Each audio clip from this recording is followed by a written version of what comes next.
The tobacco industry has evolved within the past couple decades, which has made smoking more accessible, especially to minors. Smoking among minors has been an issue for decades. Minors have started smoking as early as high school, which raises concerns regarding addiction, especially now that vapes contain more harmful substances like acetaldehyde, diacetyl, formaldehyde, and nicotine. Minors start smoking for numerous reasons, such as peer pressure and the habit itself being depicted as cool in the media. Smoking can also cause a number of health issues like cancer, high blood pressure, hypertension, and lung disease. Data from the Youth Tobacco Survey will be used as the primary data source, and data sets from various government agencies will be used as the secondary data set. The goal of this project is to show how recent changes within the tobacco industry have shifted within the under 21 demographic in regards to tobacco use as well as vaping. To reach this goal, we will be using the Youth Tobacco Survey from 2017 as our primary source to find how tobacco usage has changed since 1999 across the entire United States. We will show this using bar and line graphs as well as scatter plots. We will also be using high school electronic smoking device and tobacco use prevalence as our secondary source to show how electric smoking devices have changed tobacco use. We will be using a combination of SQL and Python to sort through the raw data, as well as create the graphs to represent the data. The smoking industry has used numerous methods throughout many decades to advertise their products. Tobacco products were pushed to the masses through A-list celebrities and kid-friendly characters.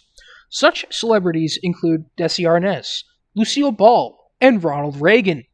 Lucille Ball was involved with many advertisements with Philip Morris cigarettes campaigns, including Call for Philip Morris and No Cigarette Hangover.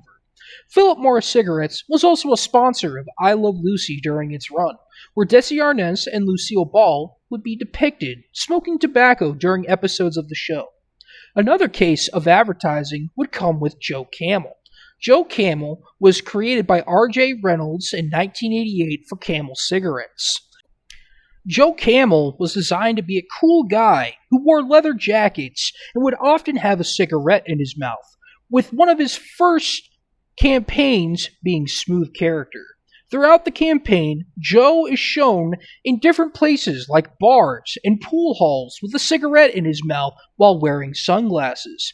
However, Joe is not the first animated character the tobacco industry has used for promotion, as we see the practice being used as far back as the Flintstones. Yes, even the modern Stone Age family would be portrayed lighting up Winston's cigarettes with the tagline, "Winston's taste good, like a cigarette should." The Public Health Cigarette Smoking Act was passed in 1971, which prohibited tobacco companies from advertising their products on TV. Tobacco companies still advertise their products in newspapers and on the radio, since the law only outlawed TV advertisements.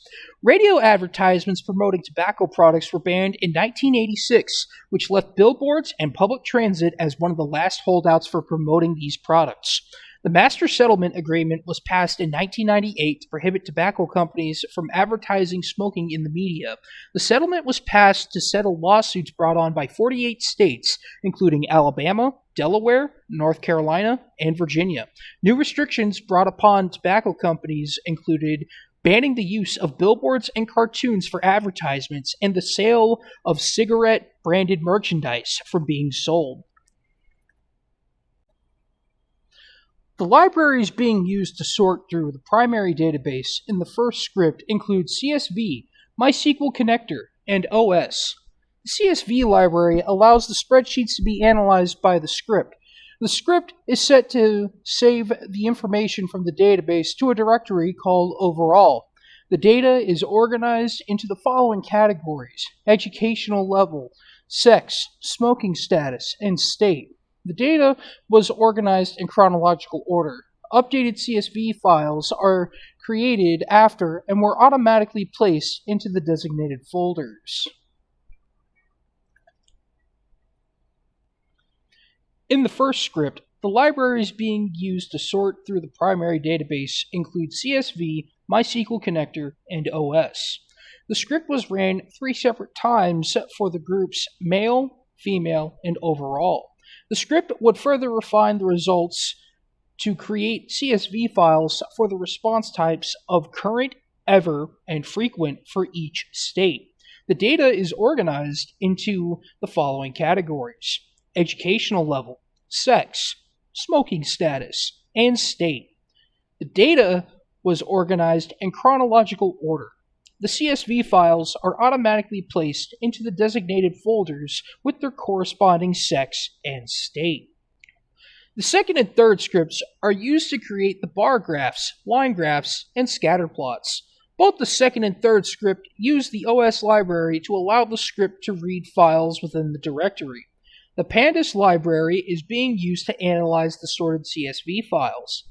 The matplotlib library is being used to create the bar and line graphs and scatter plots. Once the visuals are created, they are uploaded to Google Drive into the CS620 Data Project folder in a subdirectory called stats and uploaded to the Google Colab using the drive.mount function from the google.colab library. The graphs are displayed on the Google Colab using the pillow and matplotlib.pypilot libraries. According to the Youth Tobacco Survey, men smoke tobacco more than women. Men are more likely to smoke than women due to cultural and societal standards.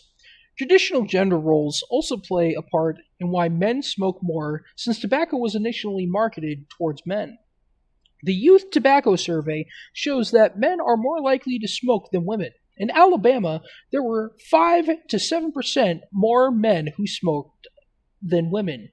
In Delaware, there were 1.5% more men who smoked. In Georgia, there were 5 to 7% more men who smoked. In North Carolina, there were 2 to 5% more men who smoked tobacco.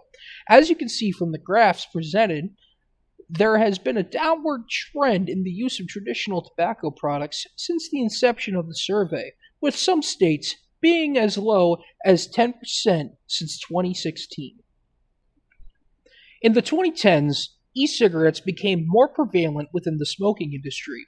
Vapes were advertised as a safer alternative to smoking tobacco. Vapes became appealing to teenagers since there are numerous flavors to choose from, like cotton candy, mango, and strawberry. Social media is used to advertise vapes to teenagers via influencer campaigns and promotions. In 2019, Juul was accused of advertising vapes towards teenagers through events and social campaigns. An example of a social event that was held by Juul to target young people is their Juul launch party, which took place in 2015. The launch party included live performances from Illuminati AMS and May Kwok. Free samples were given to guests during these events.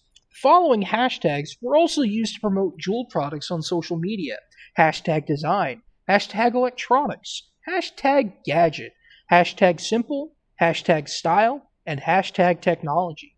The hashtags that were used are also popular among the teenage crowd and had no direct correlation to the vaping industry.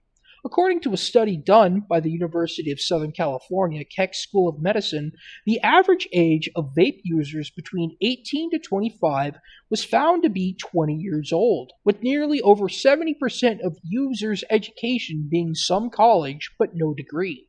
The survey also found that the majority of those surveyed vaped every day in the past 30 days, whereas cigarette use was much lower in comparison. While the survey was done in the state of California only, it would be safe to say that vapes are becoming the dominant method tobacco companies are using to sell their products. In conclusion, while traditional tobacco use has fallen off at a steady rate, vapes seem to be gaining ground with people under 21 years old every day.